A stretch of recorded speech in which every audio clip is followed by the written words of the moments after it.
is well known that Bitcoin and other cryptocurrencies are target of cyber criminals. For instance, here we have in this slide the first page of topics of a subforum of Bitcoin Talk, this subforum about scam accusations. This is just the first page out of more than 200. For instance, you can consider the last item in this. We have 100% proof that monetized coin is a scam. Has anybody of you invested in monetized coin by any chance? No. So you should be concerned. This is a screenshot from the website of monetized coin, just to make an example of a typical scam on Bitcoin. Here you see you have 4 investment plans. With the first plan, if you invest at least $100, you can get up to 40% of interest each month. So it seems very profitable, like as an investment scheme. So what's the problem? The problem is most of things that have this shape are scams, as you can imagine. It is too nice to be true. So, but to classify correctly this is a scam, we first need to have a definition, an official definition of the kind of scam. And the United States Securities and Exchange Commission gives an official definition of a Ponzi scheme. Ponzi scheme is an investment fraud. And the crucial fact of this fraud is that all the interests are only paid through the investments obtained by the users. Okay? There is no real way to produce wealth.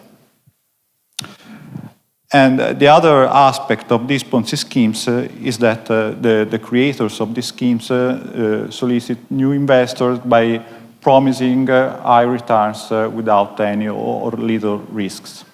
Like in the previous case, the risks were not clearly discussed in the website.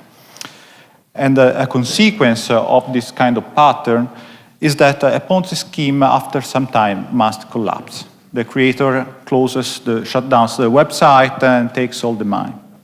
Why? Because at a certain point, it is no longer possible to find new investors, or the existing investors trying to redeem their money. And this is not possible in general. So, this definition, if you look very carefully at the website of monetized coin, fits with that. Another shot from Bitcoin Talk. It is the gambling subforum. Here you can see that many users propose games on Bitcoin. Games where you can gain a lot of money. For instance, the fourth one, you can double your Bitcoins in 6 hours. Of course, this is too good to be true. And these are also Ponzi schemes, even if disguised as games or lotteries. They still are frauds. They are illegal in most countries in the world.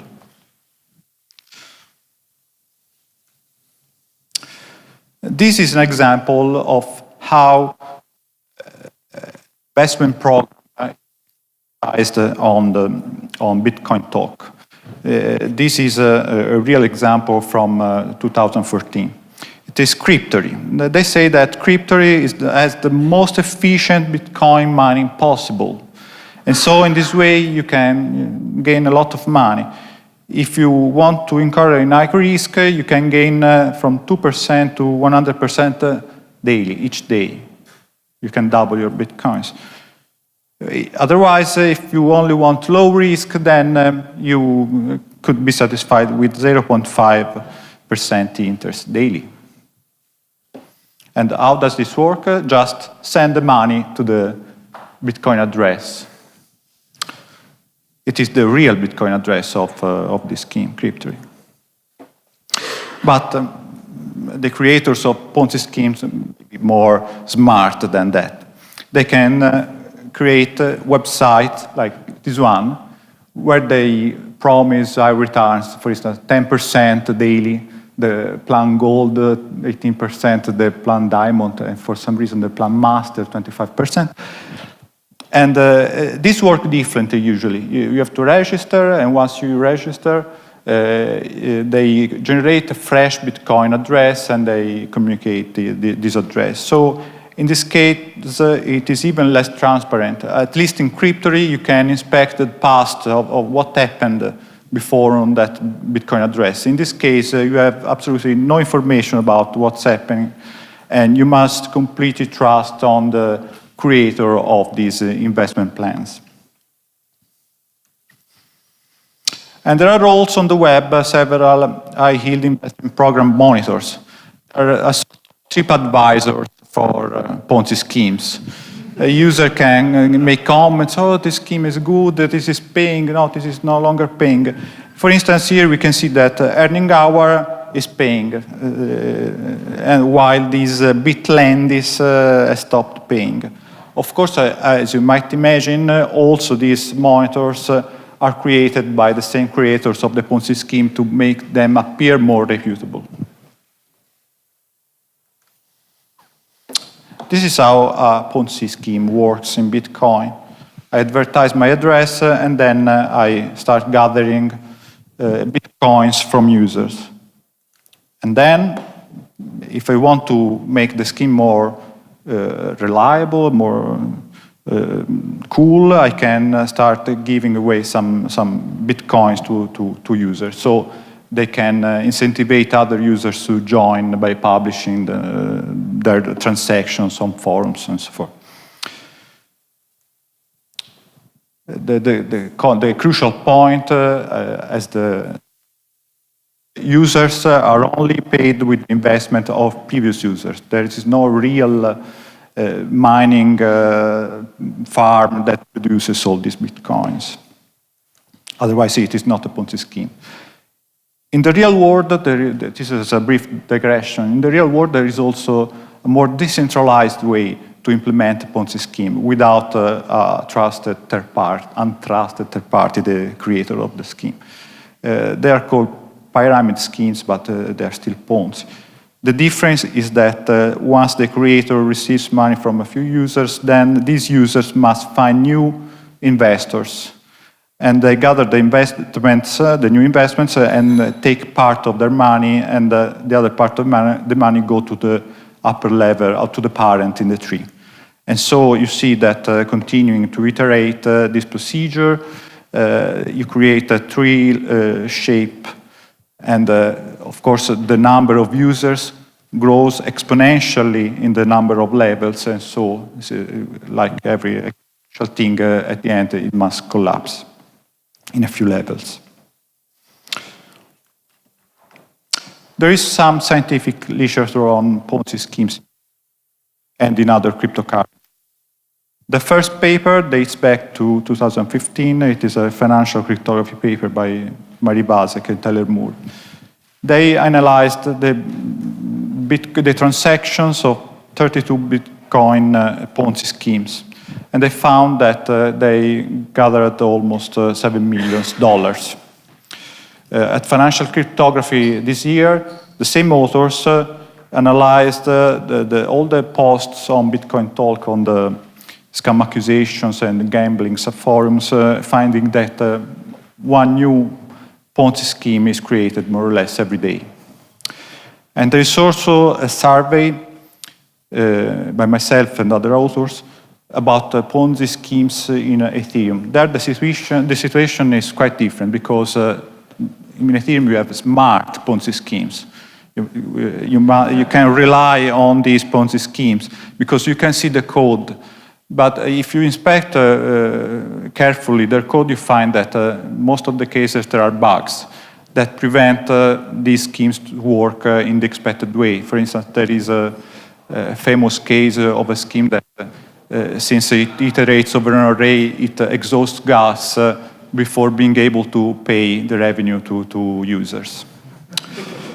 Okay, and there are many of these. And then there is the ICOs that the situation there is much more complex, because ICOs are things that if you observe the transactions, maybe the pattern are the same as Ponzi schemes, but there is another condition you must satisfy to be able to call them Ponzi schemes. They must not be able to produce any revenue with in the real world. And for some ICOs, it might be true. For some others, it is false. So the situation is more difficult. Let's see what we can do with a set of addresses of Bitcoin Ponzi schemes. We can construct such a table where I measure the income of each Ponzi scheme for the outgoing money. Here, we just compute the price in US dollars using the exchange rate of the day where the transactions were published on the Bitcoin blockchain. And this is a list of 32 Ponzi schemes, and overall, they gathered $7 million. But the problem is that if you just consider a single address, you have an under-approximation of the reality. Because many Ponzi schemes, like the ones that create fresh addresses for each new user, use many addresses. So in this case, we can try to clusterize the addresses. And we can do this by using the multi-input heuristic, for instance.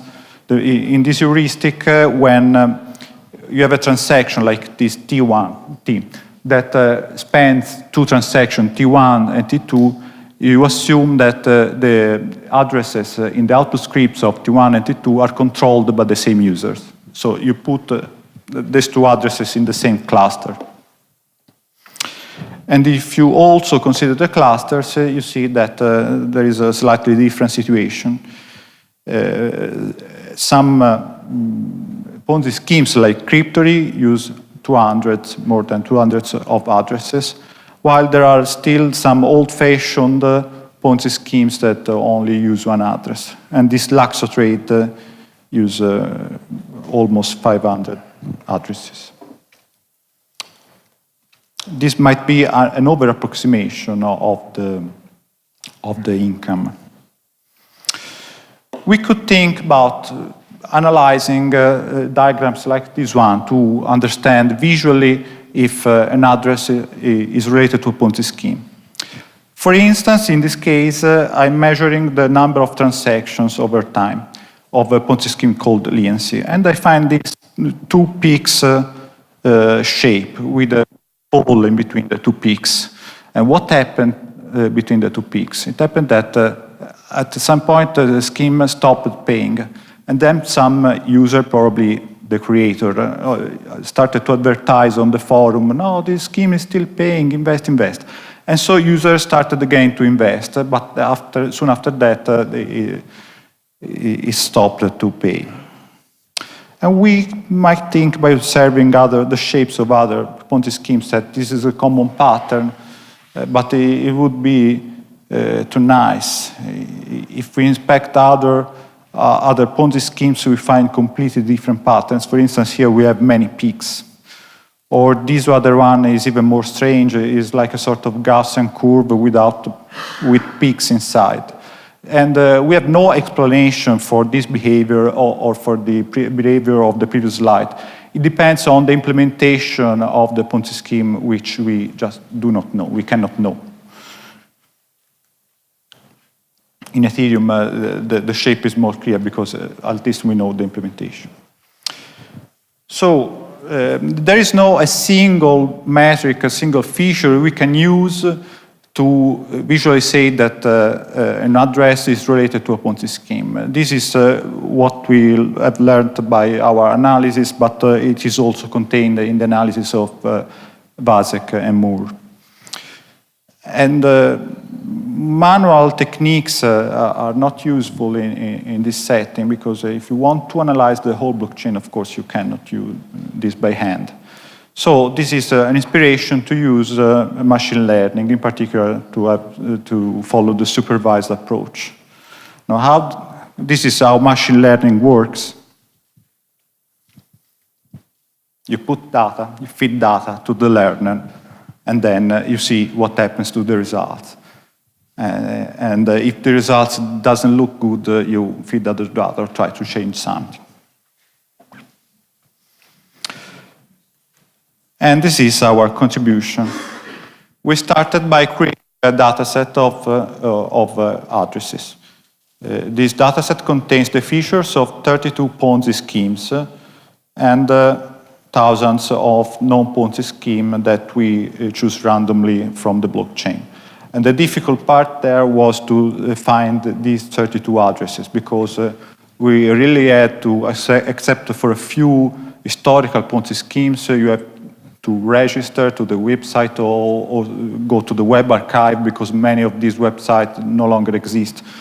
You have to do a lot of tedious work. And then in the dataset contains several features, more than 30 features of these addresses. For instance, the Gini coefficient of the input and output values, the lifetime of the address, and so on. And all these features are computed not just on a single address, but on the cluster with multi-input heuristic. In the second step, we experimented with classifier, with 3 standard classifiers: Reaper, network, and random forest. And we have to solve a binary classification problem. Each address can be either P for Ponzi or N for non-Ponzi.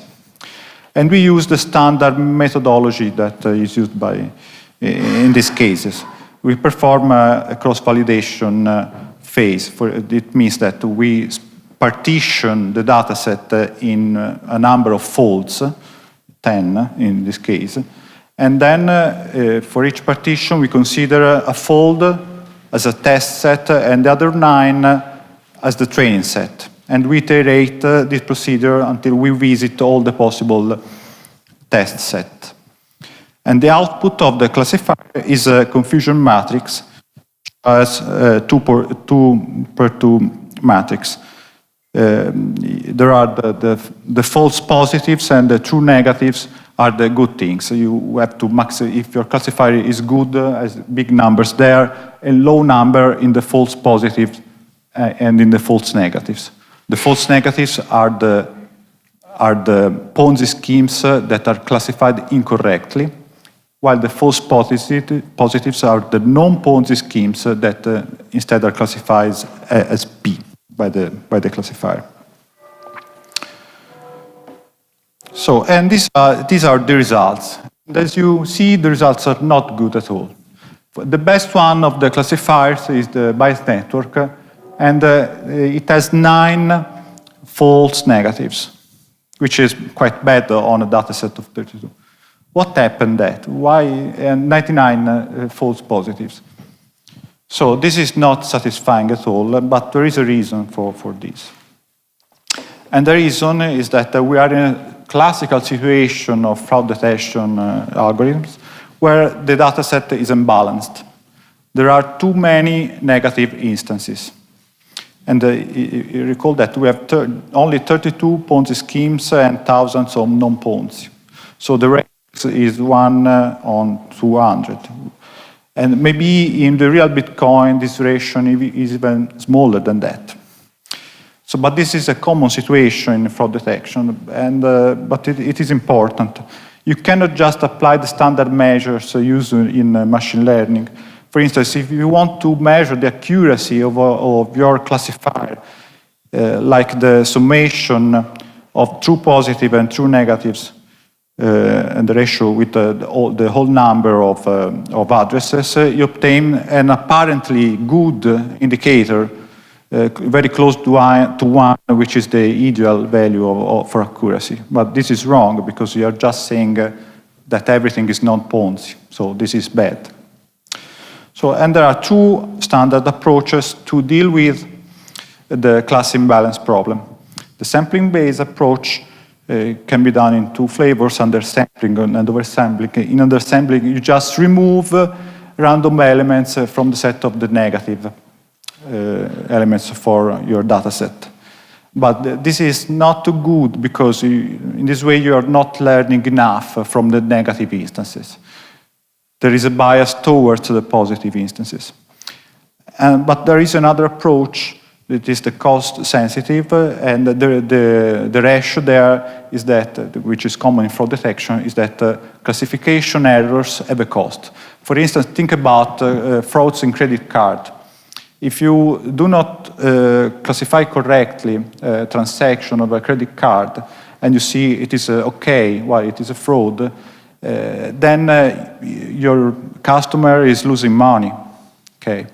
Instead, in fraud detection, usually it is better to have more false positives, because once you have a false positive, at least you can let an alarm blink, and then ex post you can perform an analysis, for instance, with the customer to see what happens if this is a real fraud or not. So in our case, we consider cost matrices where we give an high cost to errors in the classification of Ponzi schemes. If I do not manage to classify correctly a Ponzi scheme, I pay 20. Instead, false positive only costs 1. We also tried the undersampling approach, but since it is much worse than the cost-sensitive one, I'm only presenting the result of the cost-sensitive approach. And this slide summarizes our results. There are 4 confusion matrices that are related to 4 different cost matrices. And the first one associates a cost of 5, then a cost of 10, and so on. You can see that the last 2 of these seem quite good. They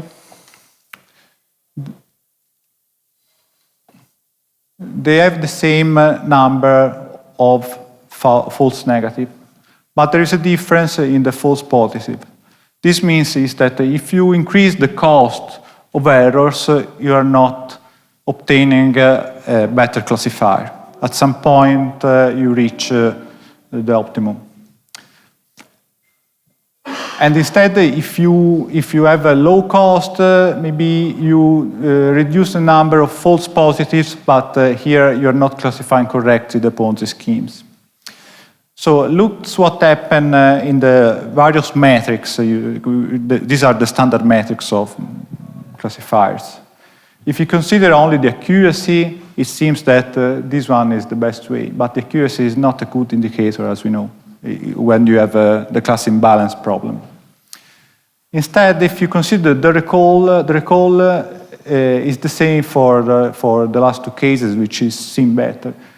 The recall is the quotient between the true number of true positive and the number of true positive plus the false negatives. So this is a better indicator for this kind of classifiers in this setting. But perhaps if you look at other indicators, it seems that the cost 5 is best. But the real indicators, I think, are these one. This is an aggregate indicator that considers both the recall and the specificity of the classifier. So there is not a clear winner among these different cost matrices. It depends on what are the goals of the classification. If your goal is to decrease the number of false negatives, maybe this one is the best. Okay, I've almost concluded. I just have to see that one of the outputs you can obtain by the classification is a ranking of the most discriminating features for Ponzi schemes on Bitcoin.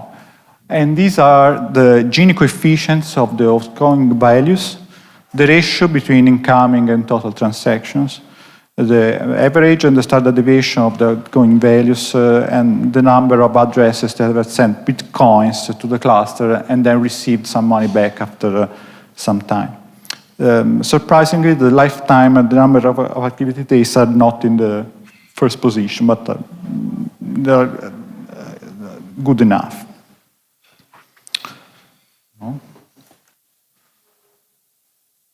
We have developed some tools to implement our research, and we have made publicly available our dataset. It is on a Google spreadsheet if you want to see all these addresses.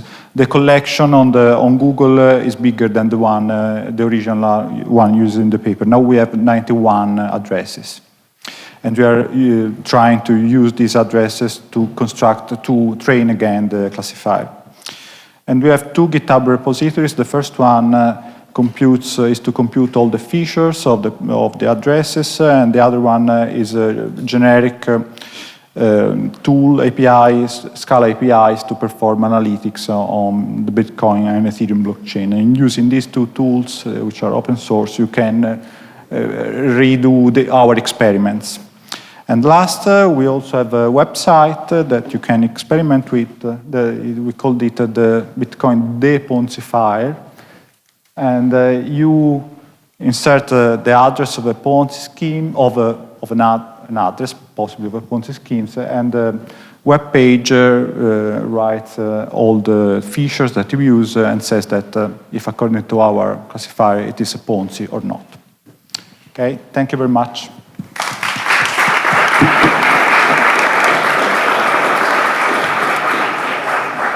Thank you very much. Other questions?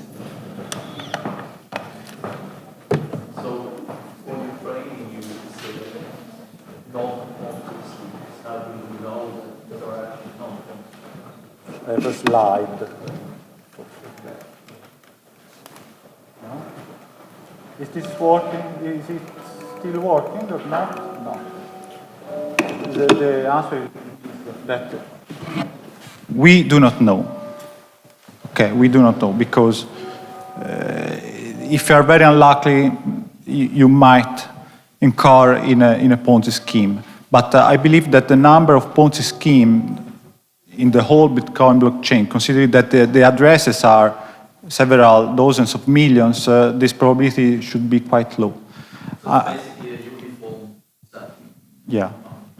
Another thing we could try to do is to ask users of our website to send us addresses that they think are not Ponzi, but maybe their donation addresses or some other kind of addresses.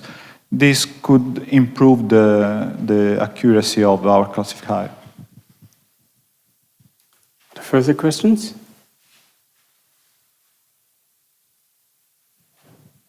Oh, and thanks again.